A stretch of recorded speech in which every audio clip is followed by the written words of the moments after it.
siswa, gurunya subjek. Nah itu yang bukan pembelajaran yang berpusat pada siswa, tapi siswanya harus subjek. Nah, artinya guru adalah fasilitator. Nah, banyak hal-hal yang baru yang saya terapkan. Nah, sehingga anak-anak itu senang apa yang menjadi pembelajaran yang saya terapkan. Ya. Oke, terima kasih Pak. Jadi intinya adalah selaras ya dengan apa yang menjadi pola pikiran Ki Hajar Dewantara dengan penerapan ini, sehingga nanti apa hasilnya sangat terlihat sekali ya yang sudah dilakukan. Oke, terus boleh dicerita Pak apa saja ya pembelajaran yang Bapak dapatkan dari modul filosofi pendidikan nasional kita Ki Hajar Dewantara itu, apa yang mendorong Bapak niat untuk berubah Pak gitu. Jadi adakah pola-pola yang dilakukan oleh Pak Firman dalam mengingat perubahan yang diinginkan, seperti modul satu itu adalah pendidikan yang berpusat pada murid Pak. Silakan. Ya, baik.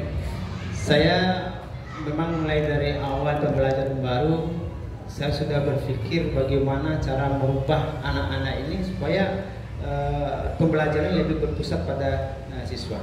Yang pertama saya lakukan adalah membuat dulu kesepakatan kelas atau keyakinan kelas. Nah, sebenarnya produk ini adalah satu aturan yang ada di kelas, aturan mandiri, sehingga anak-anak itu apa yang semestinya dilakukan, apa yang semestinya tidak dilakukan ketika berada di kelas. Nah, itu yang pertama. Lalu yang kedua, saya berpikir untuk meningkatkan keraguan saya tadi, yaitu takutnya anak itu generasi yang lemah, generasi yang tidak memiliki moral. Saya melakukan literasi Al-Quran di awal pembelajaran. Nah, kenapa perlu?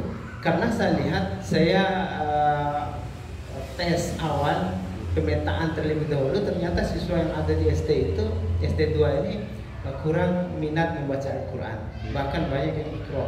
Nah, itulah makanya timbul pemikiran lebih baik literasi Al-Quran di awal pembelajaran, sekitar 15-20 menit. Nah, untuk membangun moralitas mereka, sikap dan karakternya. Lalu yang ketiga, saya menerapkan pembelajaran yang berbasis kearifan lokal dan budaya setempat. Begini, kemarin saya coba membuat satu inovasi baru yang namanya Sembolo. Nah, Sembolo ini bentuknya seperti ini, tapi adalah pakaian adat Dompu yang punya kerucut. Ini punya kerucut. Di atasnya saya tempel huruf dan kata-kata supaya mereka itu lebih paham untuk memastikan sejauh mana sih kemampuan membaca anak, mengenal huruf dan mengenal atau sedikit tidak memahami bahasa-bahasa yang ada di sekolah tersebut. Itu. Nah, sampai saya juara 3 di kabupaten waktu lomba inovasi pembelajaran tahun 2022 kemarin. Saya menggunakan Sembolo sebagai alat inovasi. Nah, lalu yang keempat, saya di samping itu saya merancang inovasi pembelajaran interaktif menyenangkan itu dari Sembolo tersebut. Lalu yang terakhir, saya biasanya yang saya pakai bagaimana anak-anak itu bisa beradaptasi dengan benda-benda konkret yang ada di sekolah tersebut. Itu biasanya saya pakai model metode demonstrasi, metode kontekstual.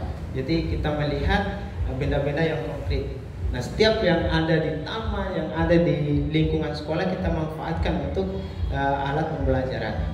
Nah, itu yang saya lakukan. Ya, terima kasih. Oke, baik ya, cukup luas juga ya penerapan pembelajaran yang dilakukan oleh Pak Firman ya. Terus selanjutnya bagaimana respon peserta didik Pak atas perubahan yang dilakukan, dan bagaimana Bapak Firman melihat respon itu dari siswanya, apakah menggunakan tes pilihan ganda atau menggunakan tes wawancara, lisan dan sebagainya? Karena apa? Yang dijelaskan sama Pak Firman tadi sangat luas sekali, sehingga perlu dan pasti Bapak Firman tahu respon peserta didik gitu, daripada materi atau pembelajaran itu, Pak. Baik, kalau dilihat dari respon apa yang saya rancang dengan inovasi itu luar biasa. Anak-anak itu senang dan bahkan tidak mau selesai di pelajaran itu sampai akhir pun, sampai pulang pun mereka siap dengan pembelajaran inovasi tersebut. Nah, melalui tes apa? Nah, saya cuma tesnya kalau di pemikiran Ki Hajar Dewantara itu pendidikan adalah sebuah taman. Nah, apa sih taman itu? Ya tempat bermain yang menyenangkan, yang bagaimana siswa itu senang dengan pembelajaran kita. Nah, tes yang saya lakukan adalah tes bermain saja. Nah, sebab pembelajaran sambil bermain. Nah, setelah pembelajaran sambil bermain, anak-anak kita arahkan untuk yang terakhir tentu ada evaluasi, baik remedial maupun remedial. Kita remedial ulang mereka itu. Ya. Oke, baik. Berarti ada pola-pola tersendiri yang dilakukan, Pak, ya, sehingga Bapak mengetahui respon dari peserta didik itu yang sudah dilakukan. Terus apa hal yang baik, Pak, dari perubahan yang Bapak lakukan bersama siswa-siswa itu, dan adakah hal-hal yang harus diperbaiki? Pasti kita manusia kan banyak ada kelemahan dan kelebihan, kekurangan dan sebagainya gitu. Jadi ada nggak yang dipikirkan yang mungkin punya rencana dan perlu diperbaiki, Pak, dari metode-metode itu? Apa yang merasa diri kelemahan itu sendiri, Pak? Baik, kita semua sudah terapkan metode mulai dari tadi ceramah, diskusi ini harus ada presentasinya setelah diskusi. Kemudian kontekstual, dilihat dari media-media konkret yang ada di lingkungan sekolah. Kemudian hal yang baik menurut saya dari terapan itu adalah pertama, anak-anak suka sekali dengan pembelajaran yang konkret, pembelajaran yang kontekstual. Nah, karena saya lihat kalau kita metodenya ceramah, diskusi yang ada di kelas saja tanpa kita melihat kontekstual yang ada di lingkungan sekolah atau di luar dari wilayah sekolah, otomatis anak-anak itu akan jenuh itu saja menonton. Tapi kita harus banyak trik. Nah, itu hal yang baik menurut saya. Nah, hal yang masih kurang yang harus dikembangkan menurut saya adalah saya teringat dengan pesan Pak Kepala Sekolah bahwa harus ada metode, namanya metode outdoor study, ya, outdoor study, artinya study tour ya, langsung melihat langsung pembelajaran yang ada. Contoh, perkembangbiakan hewan, sapi kan berkembang biak dengan melahirkan. Ya, kita langsung ke peternak sapi. Oh, inilah perkembangan, proses perkembangan. Nah, sehingga mereka lebih paham. Nah, dengan teori, dengan praktek dan melihat langsung di lokasi, insya Allah anak-anak pasti senang dan bangga dengan hal-hal seperti itu. Ya, demikian. Oke, baik, terima kasih. Itu hal-hal yang baik ya dari perubahan yang sudah dilakukan, dan tadi juga sudah dijelaskan apa yang harus diperbaiki ke depannya dan seperti itu. Baik, kita masih di tindak lanjut hasil pembelajaran, Pak, untuk terkait dengan modul 1.1 dan 1.2 itu. Nah, di modul 1.1 dan 1.2 itu kan Fasil itu sudah memberikan aksi nyatanya gitu. Itu ada kalau misalnya tugas individu dan sebagainya gitu. Nah, dari pembelajaran di LMS yang diberikan oleh Fasil itu ada nggak pola-pola pikir atau perubahan-perubahan yang didapatkan oleh calon guru penggerak Bapak Firman ini gitu. Dan tugas seperti apa yang sudah dilakukan sebagai tugas individu dari aksi nyata modul satu dari tugas fasil di LMS KB-nya Pak. Baik, terima kasih. Berkaitan dengan modul, kita sudah 2 kali bertemu dengan Pak Fasil, Pak Imam, mulai dari modul 1.1, 1.2 2 kali. Alhamdulillah, luar biasa menurut saya. Perlu diselaraskan dengan apa yang keinginan kuat saya untuk maju dan berkembang di SD2. Pertama, saya sudah jelaskan bahwa program-program di SD2 ini banyak sekali. Cuma ada 2 program yang saya sampaikan ketika bertemu dengan Fasil, diskusinya hebat sekali kemarin. Pertama, program Macinta. Macinta itu Malam Cinta Quran. Nah, Macinta. Kita sudah melakukan hal yang terbaik. Kita membuat randomnya, membuat penelitiannya, dan bagaimana bentuk kegiatannya sudah kita rancang melalui random. Nah, sehingga pelaksanaannya luar biasa. Respon mulai dari respon guru-gurunya, kepala sekolahnya, siswanya, sampai orang tua, bahkan sampai masyarakat yang ada di lingkungan sudah mendengarkan apa kegiatan kita. Nah, kesimpulannya bahwa kegiatan kita ini adalah kegiatan multi talenta. Kenapa multi talenta? Terkait dengan Al-Quran. Pertama, anak-anak bisa membaca Al-Quran dengan menghafal. Kedua, anak-anak bisa membaca Al-Quran dengan tartil yang dengan seni-seni yang luar biasa. Kemudian kita mengarahkan mereka untuk tilawah. Nah, apa tujuannya? Untuk memperbaiki generasi-generasi yang saya khawatirkan pada lemah, agar menjadi generasi yang unggul, generasi yang memiliki akhlak karimah yang luar biasa, generasi yang emas yang akan membanggakan SD ini, orang tuanya, agama, bahkan bangsa dan negara. Oke, luar biasa, baik ya, terima kasih Pak. Berarti aksi nyatanya sudah mulai terlihat ya, tapi kita kan masih baru 1 bulan ya kurang lebih ya untuk proses pendidikan guru penggerak ini, tapi masih proses untuk terus dikembangkan ya, berkelanjutan ya, bertahap demi tahap. Oke, terus bagaimana tentang laporan individunya Pak? Apakah selama bersama Fasil di LMS ada dokumen atau apa namanya gambar yang diunggah atau seperti apa Pak? Terima kasih. Saya sebelum menjawab, saya punya program satu lagi, namanya program Aku Laku. Aku Laku. Ambil, kumpul, pilah karya dan menghasilkan uang. Nih contohnya, nih sudah ada. Nih contohnya, Aku Laku. Hasil barang-barang bekas, sampah yang kita sudah banyak sekali. Karya-karya yang akan dijual lagi.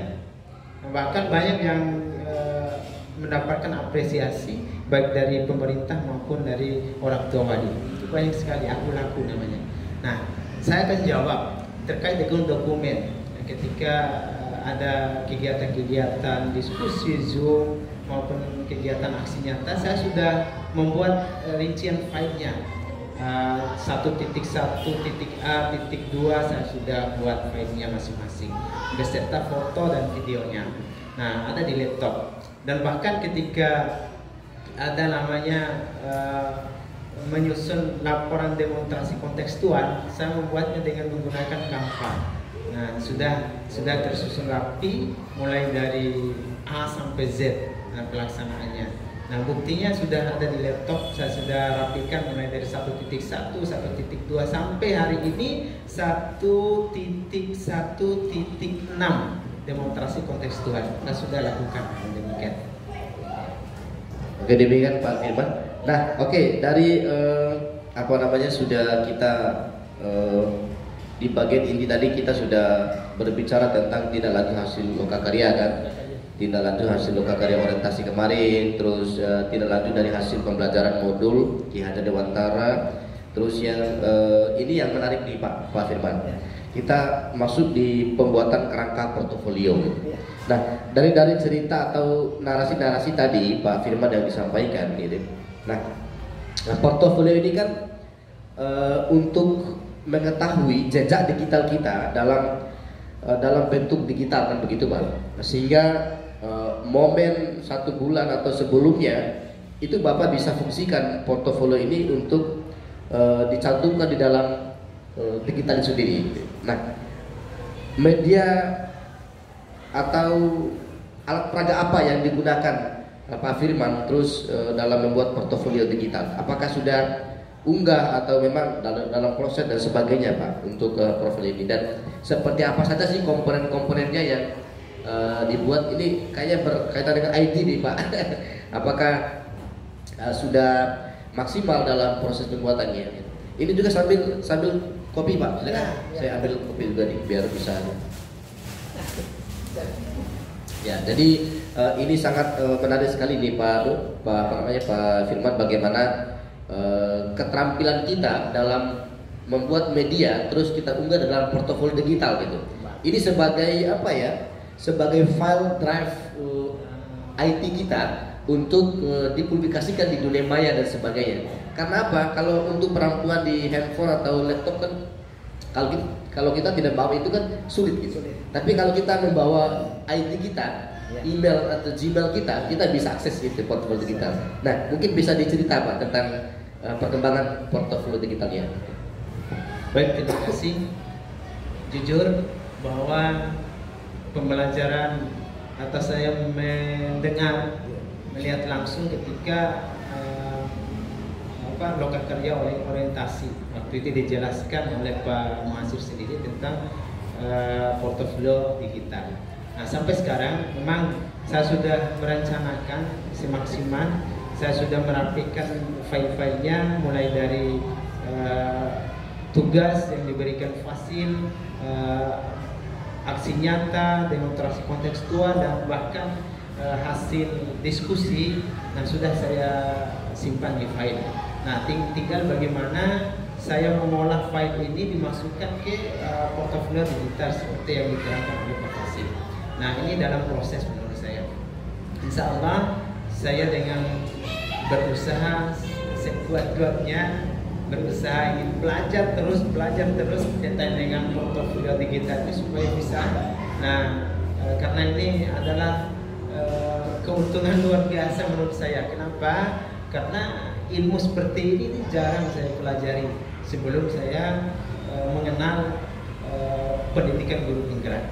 Ya, terima kasih. Masih dalam proses. Oke, baik, luar biasa. Nah, kalau masih dalam proses ini sangat menarik Pak. Jadi portofolio digital ini mungkin bisa dilihat di sini Pak. Nah, inilah contohnya portofolio digital Pak. Jadi segala aktivitas kita bisa rampung di dalam portofolio digital ini. Setelah itu inilah nama-nama komponen Pak. Ada beranda, profil, koleksi, ini refleksi aksi nyata, pendampingan, lokakarya, LMS. Nah, sehingga ini kita bisa cantumkan sub-sub halamannya Pak. Ya. Dan ini juga nyatanya ya, modulnya apa yang dibahas, seperti apa. Pendampingan Pak. Kita akan melakukan pendampingan sampai pendampingan 7 Pak. Nah, yang kita saat ini pendampingan 1. Nah, jadi kalau Bapak klik ini nanti akan muncul semua Pak di sini Pak. Pendampingan 1 dan sebagainya. Inilah dokumentasi yang harus dipublikasikan. Nah, kalau Bapak mau tambah lagi di sini untuk komponennya, mungkin karena di sini Bapak mengabdi di SDN 2 Dompu, mungkin bisa ditambah Pak. SDN 2 Dompu. Jadi kumpulan berita-berita di SDN 2 Dompu Bapak bisa cantumkan di sini.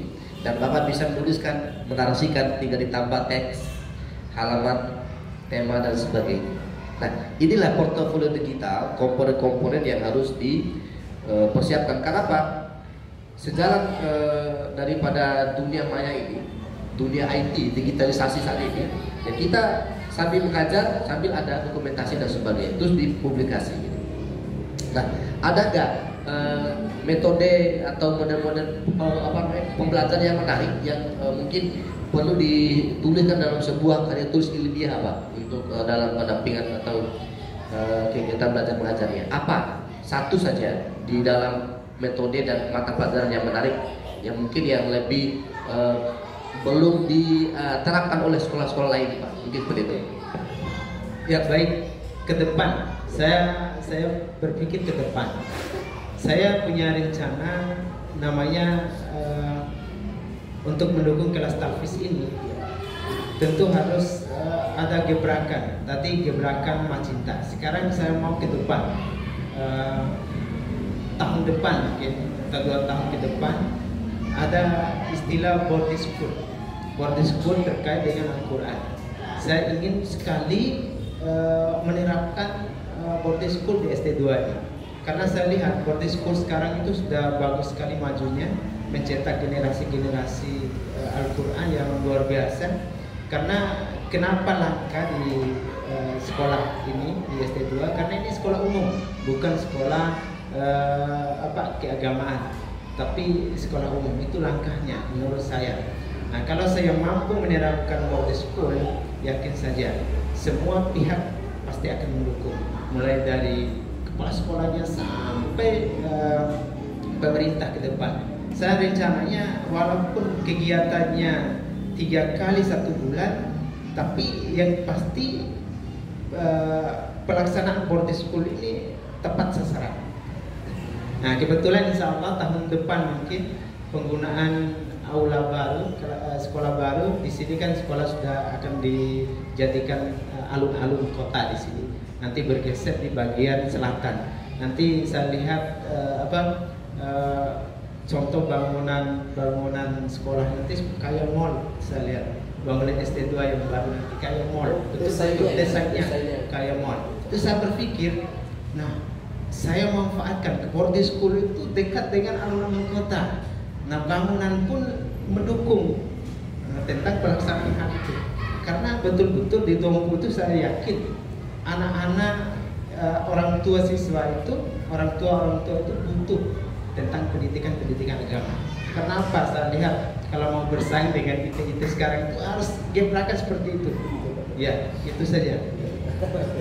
Oke, baik, luar biasa. Nah, dari itu Pak, saya sangat mendukung sekali, dan apabila ini bisa di manage atau didisiplinkan, bagaimana kerangka-kerangka dokumentasi ini bisa di upload atau unggah di portofolio digital, supaya akan menjadi jejak atau historis perjuangan seorang guru penggerak di setiap detik waktu. Karena apa? Di setiap tempat kita cantumkan, Pak. Ya, contohnya ini pada hari Rabu 7 Juni di SD 7 Bajo melakukan pendampingan bersama. Nah, ini aksi nyatanya, Pak, yang sudah dibuktikan. Nah, kalau di bagian profil, ya mungkin bisa bisa diklik di biodata, jadi bisa ada nama-nama di sini yang harus Nah, terus di bagian pendidikan, Pak, jadi mungkin bisa dilihat, wah ini ijazahnya, ini filenya. Nah, dari bagian-bagian ini ada sertifikat pelatihan yang sudah diikuti oleh calon guru penggerak ini, jadi bisa dicantumkan. Nah, inilah nilai-nilai aksi nyata yang perlu dilihat oleh pada peserta semua, Pak, gitu. Kan kita tidak perlu lagi lihat laptop atau apa, kita hanya cukup punya ID, belajar ID atau Gmailnya, kita bisa buka di HP dalam. Nah, nanti Bapak hanya bisa kirim link ini, Pak. Kita tinggal di copy link ini, Pak, untuk bisa dikirimkan kepada teman kita atau yang membutuhkan, misalnya. Ya, saya kirim ke sini. Nah, tinggal di copy paste, Pak, di sini, Pak. Nah, nanti dia akan buka, Pak, itu biodata saya. Jadi tidak perlu lagi difoto dan tidak perlu lagi, mereka tinggal diklik ini buka. Nah, dia akan muncul semua, Pak. Oh, ini dia. Nah, seperti itulah. Jadi ini momen-momen yang harus kita persiapkan agar keterampilan yang kita ini bisa lumayan cukup tahulah semuanya, Pak, gitu. Oke, kita lanjut ke bagian akhir pendampingan, Pak. Ini 10 menit saja. Apa pembelajaran atau ide baru yang Bapak Firman lakukan gitu setelah sesi pendampingan ini gitu. Jadi saya ini kan hal yang baru ya. Ini kan pertama kali ini kita pendampingan gitu. Ada nggak ide-ide baru, Pak, yang harus disiapkan, yang harus didapatkan gitu dari sesi-sesi ini? Apa yang akan diterapkan seperti itu? Baik, berbicara ide baru, saya sangat tek-tekan sebenarnya ini ya. deg-degan karena namanya ide baru saya terapkan hari ini pasti akan diimplementasikan, ya, aplikasikan. Nah, saya berpikir ide baru saya kebetulan di sekolah ini ada namanya Sabtu Berkarya. Nah, ide baru yang saya ingin terapkan, sampaikan kepada sekolah bahwa setiap Sabtu ini kan kita harus per minggunya harus punya karya minimal satu di sekolah. Saya kira saya ingin membuat rencana karya apa yang harus dilakukan setiap hari minggunya. Tiap bulannya menghasilkan karya lebih kurang 5 karya, artinya 5 minggu. Nah, itu yang ingin saya terapkan. Nah, karya apa saja? Nah, bisa kolasenya sudah banyak sekali. Saya mau karya itu karya yang hasil dari benda-benda sampah. Kebetulan kita punya bak sampah di bawah. Nah, ya, kaitan dengan benda-benda sampah itu, baik kita ambil saja aku gelas, botol-botol maupun sampah-sampah yang lain, kita manfaatkan untuk karya anak-anak itu hari Sabtu. Itu menurut saya. Nah, kaitan dengan pembelajaran, saya ingin pembelajaran itu pun ada inovasi baru selain dari Sambolo. Saya ingin membuat inovasi pembelajaran terkait dengan, nanti saya belum melihat, insya Allah semester 1 ini kan semester 2 ini selesai. Nah, maka semester 1 sekitar bulan Juli saya ingin membuat rancangan terlebih dahulu apa inovasi yang perlu saya rancang. Nah, ini saya terapkan insya Allah. Itu ada 2 hal, karya dan inovasi baru selain dari Sambolo. Ya, terima kasih. Oke, baik, luar biasa. Oke, Pak Firman, jadi tadi sudah disampaikan ya, ada ide-ide baru dan sebagainya tadi yang harus dipersiapkan, yang harus diimplementasikan. Tentunya kita kan kalau sudah punya program atau ide-ide pasti kita terapkan gitu kan. Nah, tapi sebelumnya untuk menerapkan itu punya rencana, punya bahasa proyeknya itu dalam simple tagline-nya atau randomnya ya. Ada gambaran-gambaran yang perlu disusun, yang perlu dibedah gitu, mana yang lebih, mana yang kurang gitu. Nah, ada nggak rencana-rencana itu Pak untuk bagian proses perencanaannya? Mungkin Pak Firman bisa datangi siapa dulu nih? Apakah datangi kepala sekolah dulu atau datangi komite dulu nih? Nah, kan gitu Pak. Nah, jadi ini yang perlu direncanakan. Seperti apa sih di bagian itu Pak? Langkah-langkahnya itu. Baik, memang kita di SD2 ini terbiasa dengan kegiatan-kegiatan. Nih, saat sekarang ini ada kegiatan, besok itu adalah kegiatan P5. P5 dan sekaligus parade taktis dan pelepasan kelas 6. Itu ada undangan yang saya bawa. Sebentar. Ya. Nah, ada undangan. Jadi rencana ini awalnya kita musyawarah bersama, kolaborasi, bukan saya yang membuat rencana, tapi kolaborasi semua pihak. Kita rencanakan terlebih dahulu melalui rapat mulai dari rapat dewan guru, orang tua siswa sampai kepada komite dan kepala dari pihak dari Dinas sekali. Nah, sehingga menghasilkan satu rencana kegiatan. Nah, seperti saat ini kita insya Allah sebentar lagi besok, bahkan saya undang juga Pak PP untuk hadir besok untuk melihat bagaimana sih sebenarnya program yang ada di SD2 ini. Nah, hasilnya besok kita panen Pak Ibu. Coba lihat besok, insya Allah pasti wah besok. Sudah kita rancang secara kolaborasi bersama-sama. Insya Allah mulai dari kegiatannya sampai penutup kegiatan. Insya Allah kegiatan kita mudah-mudahan berjalan dengan lancar. Namanya Gebiar Hasil Karya. Insya Allah besok. Ya, rencananya pasti. Oke, baik.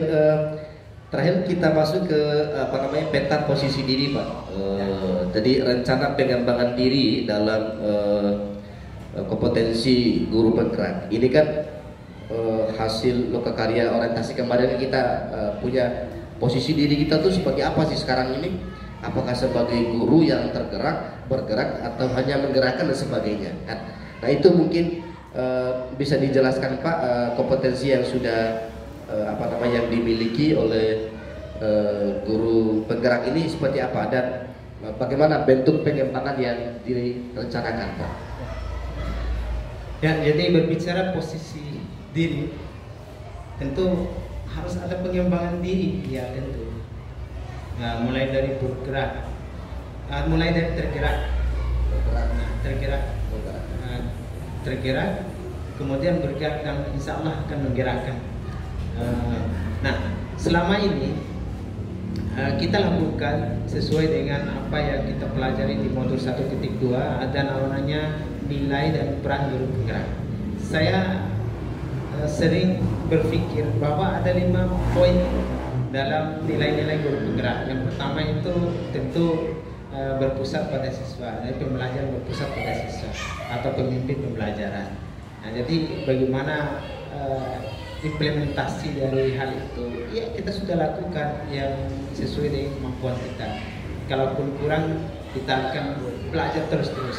Lalu yang kedua ada namanya nilai kolaborasi. Nah ini nilai kolaborasi ini. Nah setiap orang itu tidak mungkin bekerja sendiri tanpa ada orang lain.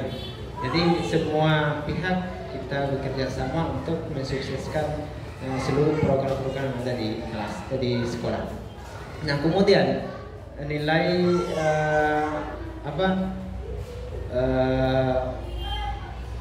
yang selanjutnya inovasi, ada namanya mandiri, di banyak hal.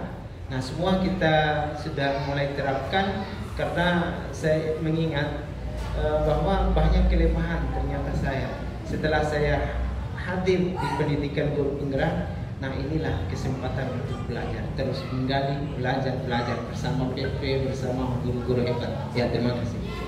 Oke baik, terima kasih Pak. Jadi di sini sudah terlihat sekali pemirsa di mana saja Anda berada bahwa pengembangan diri aktivitasnya itu bakat, minat, kreativitas, terus kompetensi dan kebiasaan dalam kehidupan. Ada tadi kemampuan dalam kehidupan beragama yang kelas tahfiz dan sebagainya. Nah ini tentu ada tujuan yang dicapai, terus ada ukuran keberhasilan, gitu kan? Nah, yang terakhir ada pendukung. Nah, ini menarik nih Pak Firman. Dari pengembangan diri yang dilakukan oleh sekolah SDN 02 Dompu ini, tentu ada tujuan yang dicapai. Nah, dari tujuan itu pasti ada keberhasilan yang dicapai, kan begitu Pak? Nah, dan apa pendukungnya dan siapa saja dalam lingkup itu ya, dan terakhir adalah waktu. Apakah setelah ada aktivitas pengembangan diri, terus tujuan yang hendak dicapai ada, ukuran keberhasilan juga ada, dan pendukungnya siapa saja, apakah hanya siswa atau orang tua, dan waktu pelaksanaannya setiap hari atau sekali sepekan atau sekali sebulan, kan begitu Pak Firman. Ya mungkin ini bisa dijelaskan bagaimana alur-alurnya Pak. Baik, menarik sekarang. Insya Allah saya ingin jelaskan apa tujuan program mulai dari Mencinta kelas tahfiz itu. Mencinta aku laku. Tujuan tidak lain adalah pertama adalah untuk meningkatkan popularitas sekolah, meningkatkan apa sih program sekolah. Inilah program sekolah, meningkatkan kualitas dan kemampuan sekolah. Yang kedua terkait dengan kegiatan kelas tahfiz. Artinya tujuan kita adalah tidak lain adalah untuk mencetak generasi-generasi emas, generasi-generasi Al-Quran. Nah sehingga mereka mampu mengaplikasikan baik di tingkat SMP, SMA, sampai di tengah-tengah masyarakat. Insya Allah itu tujuan kita. Nah tujuan pada intinya adalah meningkatkan kualitas dan kemampuan yang ada di SD2. Lalu apa keberhasilan? Nah terkait dengan kelas tahfiz, keberhasilan kita cukup luar biasa selama lebih kurang 8 bulan berjalan kelas tahfiz. Sudah mencetak sekarang besok itu akan mencetak 10 siswa kelas 6 yang akan menjadi sudah. Nah, ini bentuk keberhasilan. Yang kedua, setiap lomba, nih saya lirik lomba. Ada lomba festival anak soleh, ada lomba Ramadan. Nah, SD2 pasti unggul, juara 1. Kemarin festival anak soleh di Masjid Raya, SD2 juara 1. Ada yang juara 4, masuk final dua-duanya. Yang mengalahkan SD hebat ini Al-Hilmi, Imam Bukhari. Nah, sekarang SD2 ini sudah mulai dilirik oleh masyarakat. Ya, itu hasil menurut saya. Dan insya Allah anak-anak sekarang memang butuh bimbingan, arahan guru-guru untuk menjadi yang terbaik. Nah, kemudian apa pendukungnya? Tentu di sini tidak lepas dari kepala sekolah, orang tua siswa, komite, dan bahkan dari dinas instansi seperti dinas kebudayaan kita sama LH lingkungan hidup terkait dengan aku laku ini, sekolah Adiliyata. Nah, kemudian waktu pelaksanaan. Nah, biasanya kita waktu pelaksanaannya kalau kelas tahfiz ini 3 kali seminggu. Kalau aku laku, nah itu Sabtu berkarya itu 1 kali 1 minggu. Nah, semua itu terangkum untuk menjadikan SD2 ini menjadi SD yang maju, unggul, dan bisa bersaing dengan sekolah-sekolah yang baru. Bukan saja pengetahuan umumnya, tapi pengetahuan agamanya. Insyaallah. Ya, demikian. Baik, terima kasih Pak Firman. Nah, oke, itu dia sangat menarik sekali. Tadi sudah diceritakan bagaimana tujuan yang hendak dicapai, ukuran keberhasilan, terus siapa saja pendukungnya dan waktu yang dilaksanakan. Baik, sekarang lanjut di bagian terakhir Pak untuk berakhir di kegiatan pendampingan kita. Apa yang harus diperbaiki untuk pendampingan selanjutnya Pak? Apakah ini akan menjadi perjalanan atau sejarah yang luar biasa dari Bapak Firman selaku calon guru penggerak? Nah, jadi apa yang menjadi tantangan dan rintangan dalam proses pendampingan ini, dan apa persiapan yang akan dihadapi oleh guru penggerak ini untuk pendampingan di kedua nanti, yang kalau nggak salah itu imbasnya kepada siswa, kepala sekolah, guru, dan ada wawancara dengan guru penggerak itu sendiri gitu. Nah, jadi hal-hal apa yang sudah dipersiapkan untuk rencana tindak lanjut pendampingan ke tahap kedua? Ya, baik. Menurut saya seperti ini, saya kira sudah bagus ini. Jadi secara teknik sudah bagus. Saya juga mendukung tentang apa yang dilaksanakan oleh FTP, membawa sendiri perlengkapannya luar biasa. Saya apresiasi Bapak. Nah, kemudian apa yang perlu diperbaiki ke depan? Memang setiap manusia itu punya kelemahan, kekurangan. Nah, salah satu kekurangan yang perlu diperbaiki adalah satu, menurut saya kita ini kelemahannya diskusi secara pribadi tanpa melalui ini terlalu resmi, kita lihat terlalu resmi. Nah, saya kira ada diskusi tidak lanjut yang lain selain dari hari ini. Di luar layar. Di luar layar. Nah, karena apa? Ya, kalau di dalam layar konsep kita ini pasti grogi.